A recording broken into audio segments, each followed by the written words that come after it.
चिकित्सा, शिक्षा, स्वास्थ्य सेवाओं इत्यादि को नई गति मिली है और विकास में विस्तार हुआ है। साथ ही साथ युवाओं को रोजगार भी प्राप्त हो रहा है। उत्तर प्रदेश का हर व्यक्ति शिक्षित हो, स्वस्थ हो, खुशहाल हो, ऐसी सकारात्मक सोच को यथार्थ में परिवर्तित करने वाले माननीय मुख्यमंत्री जी से बहुत ही आदर के साथ विनम्र निवेदन करूंगी कि अपने आशीर्वचनों से हमारा मार्ग प्रशस्त करें। आप सभी की जोरदार तालियों के साथ।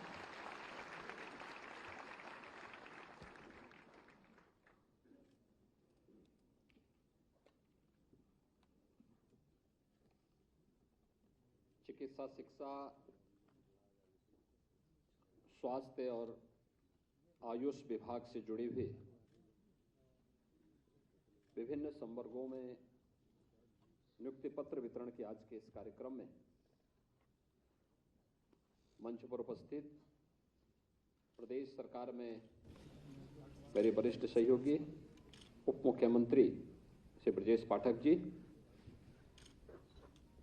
आयुष विभाग के मंत्री श्री दयाशंकर मिश्रा दयालु जी, चिकित्सा, स्वास्थ्य एवं चिकित्सा शिक्षा विभाग के राज्य मंत्री श्री मयंकेश्वर शरण सिंह जी, प्रदेश के मुख्य सचिव श्री दुर्गा शंकर मिश्र जी,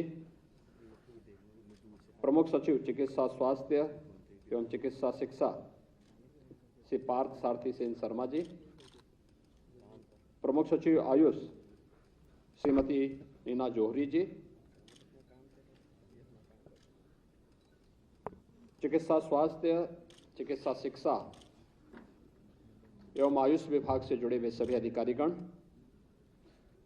सभी नवचयनित अभ्यर्थीगण और उपस्थित भाइयों और बहनों,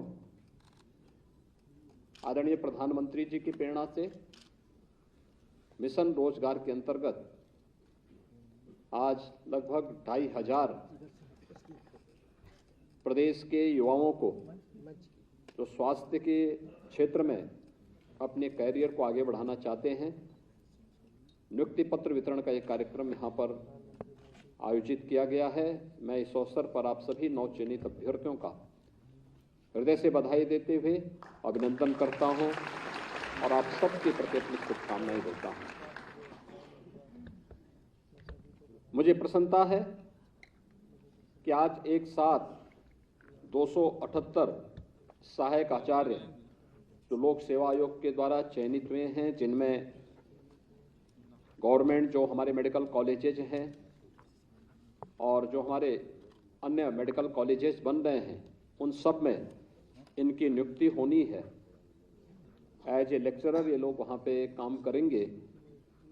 इसके साथ ही 2142 स्टाफ नर्स, जिसमें 99 स्टाफ नर्स राजकीय मेडिकल कॉलेजेस के लिए, 1554 स्टाफ नर्स स्वशासी राज्य चिकित्सा महाविद्यालयों के लिए और 489 स्टाफ नर्स आयुर्विज्ञान संस्थान सफाई के लिए नियुक्त हुई हैं।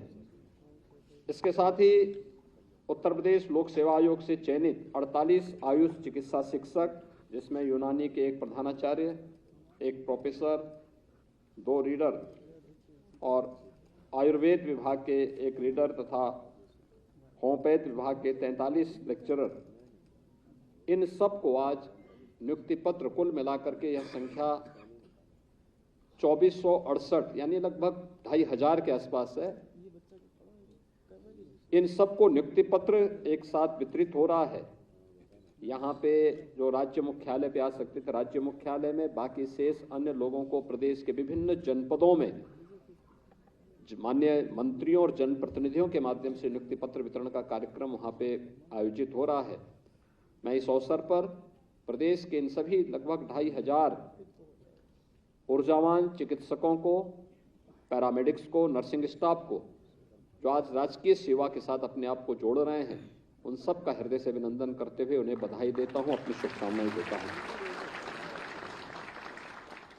पिछले 6.5 वर्ष में स्वास्थ्य विभाग ने अपनी सेवाओं में जितनी प्रगति की है, उसी क्रम को आगे बढ़ाते हुए आज 774 नई एम्बुलेंस और 81 एडवांस लाइफ सपोर्ट एम्बुलेंसेस यानी कार्डियक वेन के रूप में जिन्हें हम जानते हैं, इन सब का भी आज यहाँ पे कुछ ही देर में फ्लैग ऑफ होगा। इस अवसर पर प्रदेशवासियों को मैं हृदय से बधाई देता हूँ, अपनी शुभकामनाएं देता हूँ। हम सब जानते हैं कि जीवन में व्यक्ति के पास कितना भी धन संपदा आ जाए, कितना भी उसके पास वैभव आ जाए, लेकिन अगर उसका स्वयं का स्वास्थ्य उत्तम नहीं है तो उसके लिए इन सब का कोई मूल्य नहीं होता।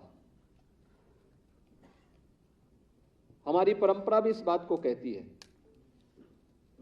कि शरीर माध्यम खलु धर्म साधनम,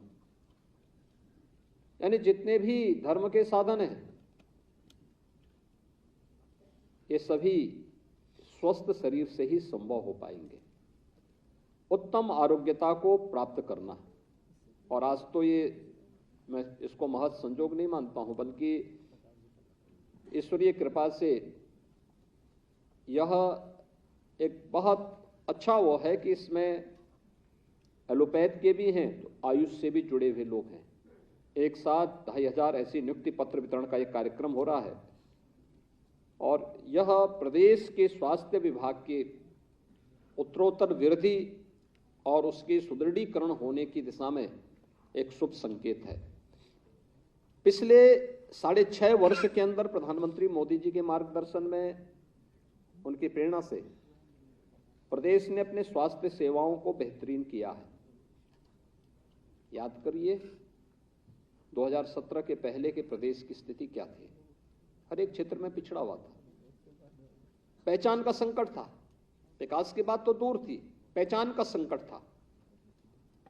आप में से बहुत सारे लोग ऐसे होंगे जो उस समय पढ़ते रहे होंगे, उत्तर प्रदेश से बाहर डिग्री लेने के लिए जब गए होंगे तो अपना नाम छुपाने के लिए मजबूर रहे होंगे, अपने गांव का नाम, अपने जिले का नाम, अपने प्रदेश का नाम छुपाने के लिए मजबूर रहे होंगे।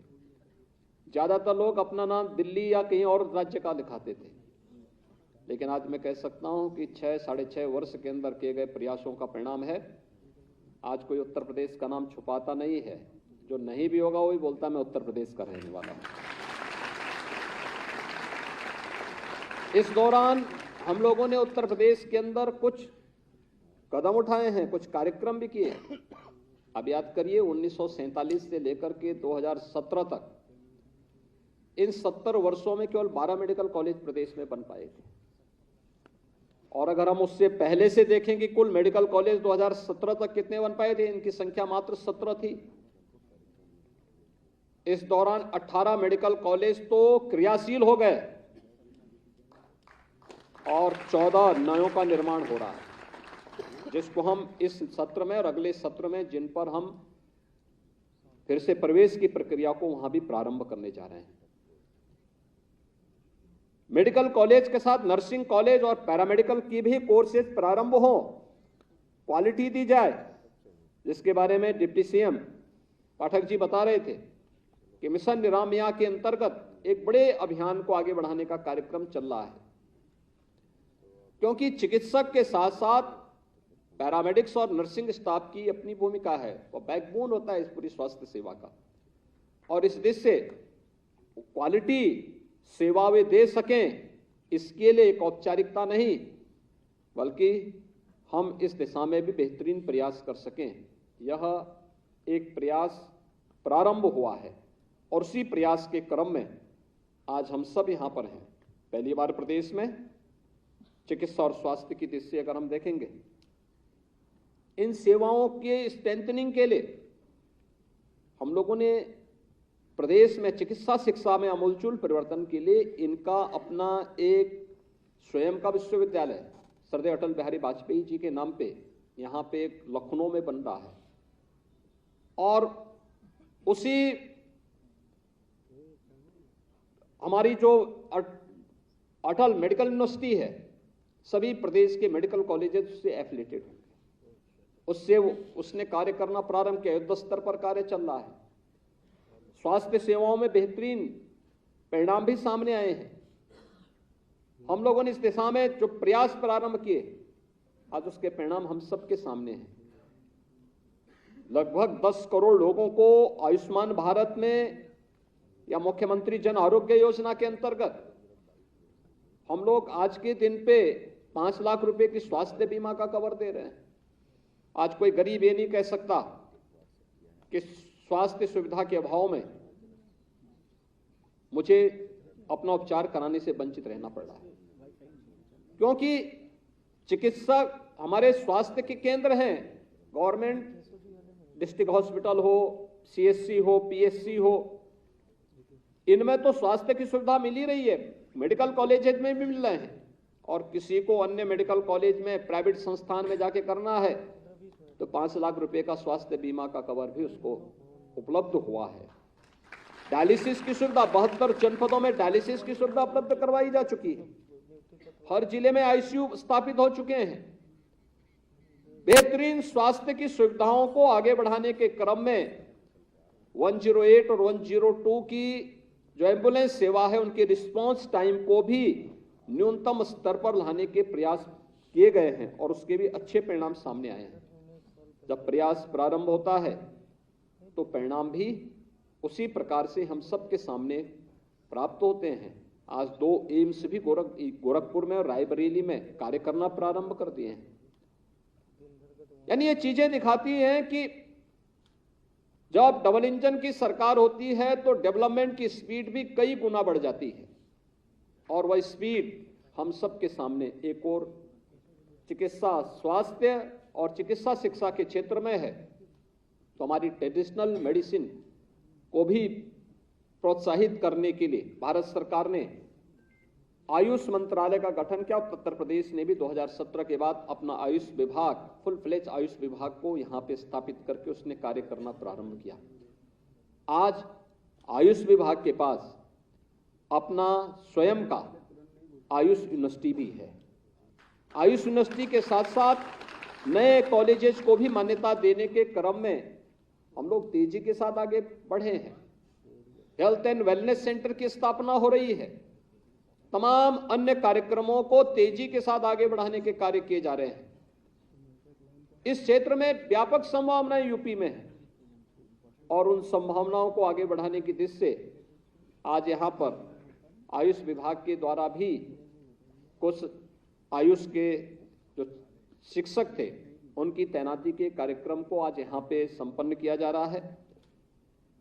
भाइयों बहनों, महत्वपूर्ण ये है, इसमें प्रिंसिपल का भी तैनाती हो रही है और साथ साथ सहायक आचार्य के रूप में आपकी भी लेक्चरर की भी तैनाती हो रही है। ये सभी लोक सेवा आयोग से चयनित हुए हैं। सबसे पहली बात तो यह कि चयन की प्रक्रिया पारदर्शी तरीके का होने का परिणाम है कि आज आप राजकीय सेवा के साथ जुड़ रहे हैं। याद रखना, आपकी गरिमा और आपका सम्मान तभी बना रह पाएगा जब आप समय के 2 कदम आगे चलने की सामर्थ्य रखेंगे।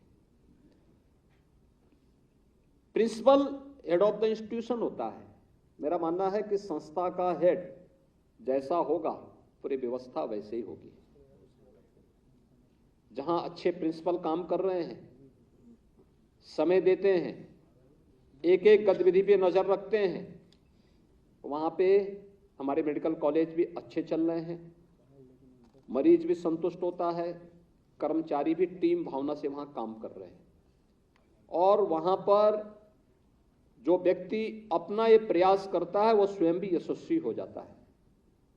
लेकिन जहां पे लापरवाही होती है, टीम वर्क नहीं होता, व्यक्ति अपने तरीके से काम करता है, समय पे नहीं है, स्वयं आता है, किसी चीज पे ध्यान नहीं देता है, केवल एक औपचारिकता बना देता है, तो वह स्वयं तो गाली खाता ही है, हमें भी गाली खिलवा देता है।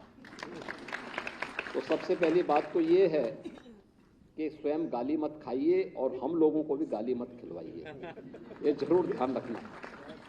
दूसरा, इस चीज को ध्यान रखने की आवश्यकता है कि हम एक लेक्चरर के रूप में जा रहे हैं। आपको क्लास तो लेनी है लेकिन ओपीडी में भी बैठना है। और मैं तो कहता हूं प्रिंसिपल को भी अपने विषय से संबंधित ओपीडी को करना चाहिए। 10 ही पेशेंट देखें लेकिन एक अंदाजा लगता है क्या है हमारा ट्रेंड। पब्लिक की आवश्यकता क्या है। हम लोग जब पढ़ते थे तो हम लोग इस बात को मानते थे कि अगर प्रिंसिपल क्लास स्वयं ले रहा है तो मान के चलते थे कि विद्यालय में अनुशासन भी होगा और विद्यालय का रिजल्ट भी अच्छा होगा।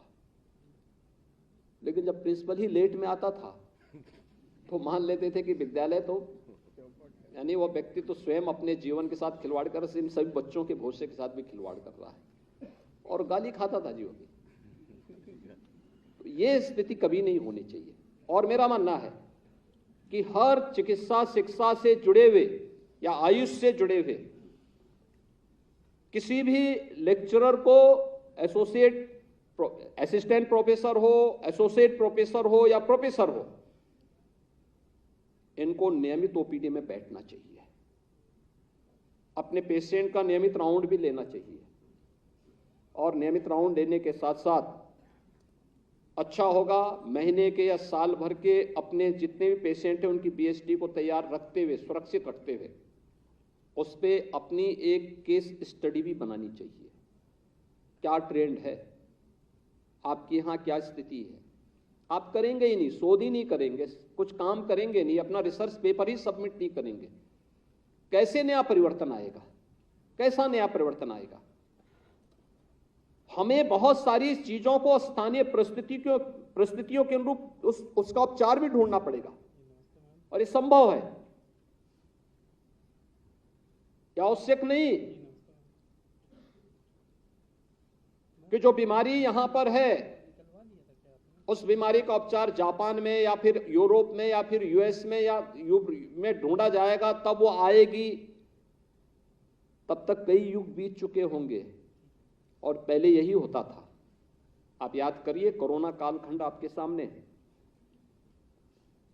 अगर कोरोना में जो ढल रहा था उससे पहले 2014 के पहले वही रहता और प्रधानमंत्री मोदी जी भी ये मानते कि चलो वैक्सीन कहीं दुनिया में लोग बनाएंगे तो वही वैक्सीन हम लोग ला देंगे, ऑर्डर दे देंगे, आ जाएगा, तब तो बच गया भारत का 142 करोड़ की आबादी का भारत। कोरोना पूरे देश को अपने आगोश में ले लेता। अगर कोरोना के आने के साथ ही लीडरशिप स्वयं नेतृत्व देने के लिए उस चुनौती से जूझने के लिए सामने नहीं आती, 142 करोड़ के भारत को बचा पाना कठिन होता। प्रधानमंत्री मोदी जी ने पहल की, जनता को ही बचाया, पब्लिक उनकी एक एक बात को मानती थी, सिर आंखों पे बिठाती थी और साथ साथ उन्होंने रिसर्च के कार्य को भी प्राथमिकता के साथ आगे बढ़ा करके कोरोना की दस्तक के साथ मात्र 9 महीने में दुनिया की 2 सर्वश्रेष्ठ वैक्सीन भारत के नागरिकों की जान बचाने के लिए दे दी। और केवल भारत को ही नहीं बचाया, केवल भारत को ही नहीं बचाया, दुनिया के 100 देशों को अपनी यहां की वैक्सीन भी दी। ये होती है लीडरशिप, पहल करना, अपने स्तर पर कुछ नया प्रयास प्रारंभ कर देना, रिसर्च पेपर लिखना, डाटा हो, उस डाटा के आधार पर एनालिसिस करना और फिर उन कार्यक्रमों को आगे बढ़ाने की तैयारी करना। आप बेहतरीन तरीके से इस कार्यक्रम को आगे बढ़ा सकते हैं और ये दोनों में हो सकता है, आयुष में भी हो सकता है, एलोपैथ में भी हो सकता है। इन दोनों को इस दिशा में प्रयास प्रारंभ करने चाहिए और कोरोना कालखंड में बहुत सारे लोग इस दिशा में कार्य करते थे। अगर हम शोध की संभावनाओं को ही बंद कर देंगे तो सब कुछ बंद हो जाएगा, हम दूसरों पे ही आश्रित रहेंगे और यही होता था पहले। आखिर इंसेफ्लाइटिस से उत्तर प्रदेश में हर वर्ष 1200 से 1500 मौतें होती तो थी 2017 के पहले, और जब 17 में हम लोगों ने इसके लिए अभियान चलाया, अंतर विभागीय समन्वय के माध्यम से स्वास्थ्य और परिवार कल्याण मंत्रालय को हम लोगों ने नोडल विभाग बना करके इस कार्यक्रम को आगे बढ़ाया, तो आज परिणाम हम सबके सामने है। लोगों ने हमारे एक प्रयास की खिल्ली उड़ाई। पहले हम लोगों ने जब प्रभावित क्षेत्रों में साबुन वितरित किए, स्वच्छता की प्रति अभियान चलाने के लिए लोगों को आह्वान किया, परिणाम क्या था? 3 दिन तक ट्रायल चला था, मीडिया ट्रायल। ये देखो बयानबाजी शुरू होती, गरीबों का अपमान हो रहा है। हमने जब स्वच्छता के कार्यक्रम को चलाया तो उसको भी ट्रायल किया गया था। और यही केवल यहीं तक सीमित नहीं था। जुलाई 17 में अभियान चलाया गया कि ऑक्सीजन से मौतें हो रही हैं, ऑक्सीजन के अभाव में मौतें हो रही हैं। हम लोग गए, संजोग ये था कि उस संस्थान में 3 दिन पहले मैंने स्वयं विजिट किया था। मैं भौचक था। जब मैं गया, वही पेशेंट वहां लेटे हुए, तो मैंने प्रिंसिपल से पूछा, मैंने कहा भी आखिर ऑक्सीजन के अभाव में कौन लोग मरे हैं? पेशेंट थे सब वही हैं, क्योंकि जिनको मैं 3 दिन पहले देख के गया था। कहा साहब पता नहीं कैसे कोई चला रहा है। ये चीजें भी होती हैं। और आज वही इंसेफ्लाइटिस उत्तर प्रदेश में, जहां 1200 से 1500 मौतें होती थी, ये मौतें लापरवाही थी, ये मौतें टीम वर्क नहीं था, ये मौतें गरीबों के प्रति उन लोगों का संवेदनहीनता का प्रदर्शन करता है जो जाति जाति के नाम पे समाज को भिड़ाने का काम करते हैं, कमजोर करने का काम, प्रदेश को कमजोर करने का काम करते हैं। उन लोगों के चेहरों को बेनकाब करती हैं कि इसी प्रदेश में 40 वर्ष में 50,000 से अधिक बच्चों की मौत हुई थी। आखिर वे 50,000 बच्चे किसी परिवार के रहे होंगे। प्रदेश में उनकी ऊर्जा का उपयोग किया जा सकता था, लेकिन नहीं, वे सभी बच्चे कालकलवित होते रहे और लोगों को अपना वोट बैंक बनाने से फुर्सत नहीं थी। सरकार ने एक पहल की, मात्र 4 वर्ष में इंसेफ्लाइटिस को हम लोगों ने नियंत्रण करने में सफलता प्राप्त कर दी। और आज मैं कह सकता हूं, अक्सर मैं उन क्षेत्रों में जाता हूं, इंसेफ्लाइटिस उत्तर प्रदेश में पूरी तरह नियंत्रण में है, पूरी तरह नियंत्रण में है।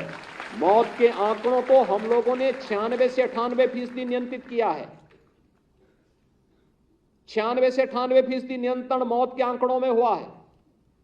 मलेरिया प्रदेश के जिन जनपदों में होता था, 17 के पहले और 17 के बाद के आंकड़ों को अगर आप देखेंगे, आपको जमीन आसमान का अंतर दिखाई देगा। चिकनगुनिया, कालाजार नियंत्रण में है। डेंगू की जो सनसनी फैलती थी, आज नियंत्रण में है। ये सरकार के स्तर पर प्रयास, लेकिन सरकार तो आपको सुविधा दे सकती है, सरकार आपको हर प्रकार से आगे बढ़ाने के लिए प्रेरित कर सकती है।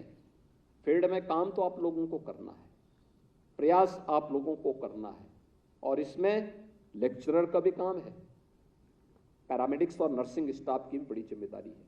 ये बैकबोन है पूरी स्वास्थ्य सेवा का। और व्यवहार आप लोगों का, आपका व्यवहार जैसे होगा, याद रखना, पेशेंट जिंदगी भर याद रखता है।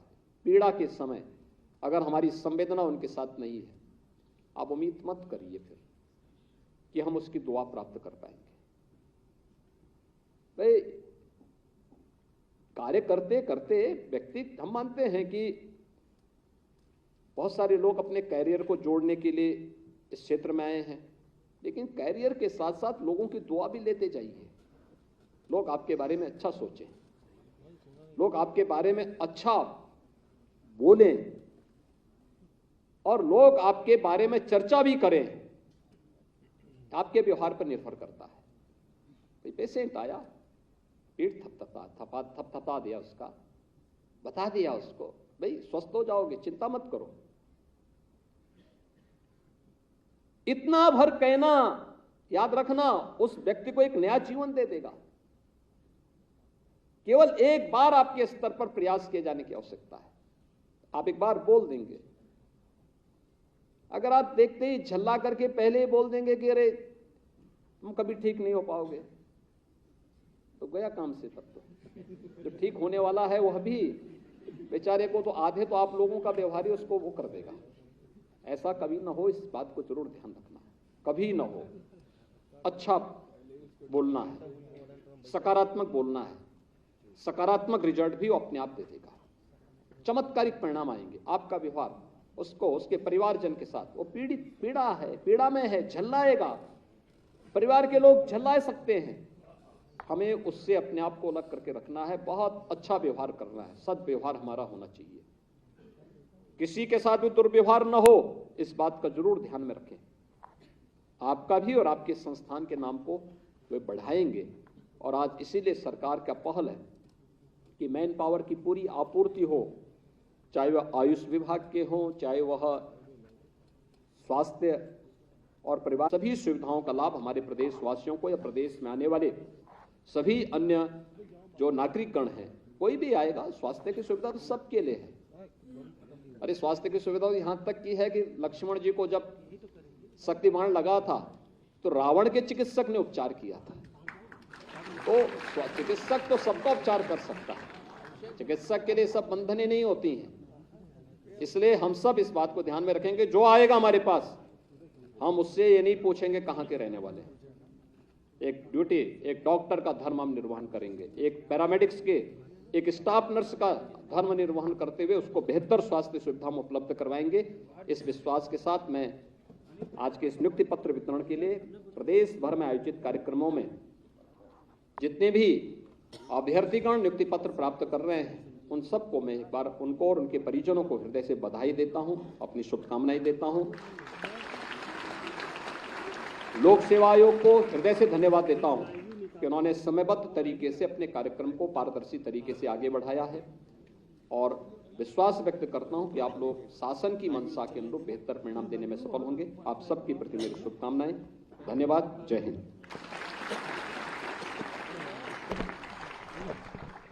बहुत बहुत धन्यवाद, आभार माननीय मुख्यमंत्री जी, आपके प्रेरणादायी उद्बोधन के लिए, आपके आशीर्वचन के लिए।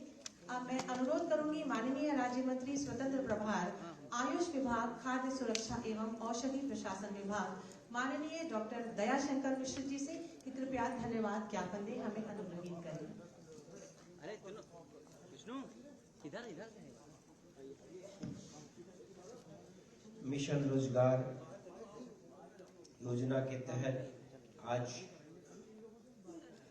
2468 नियुक्तियां हुई।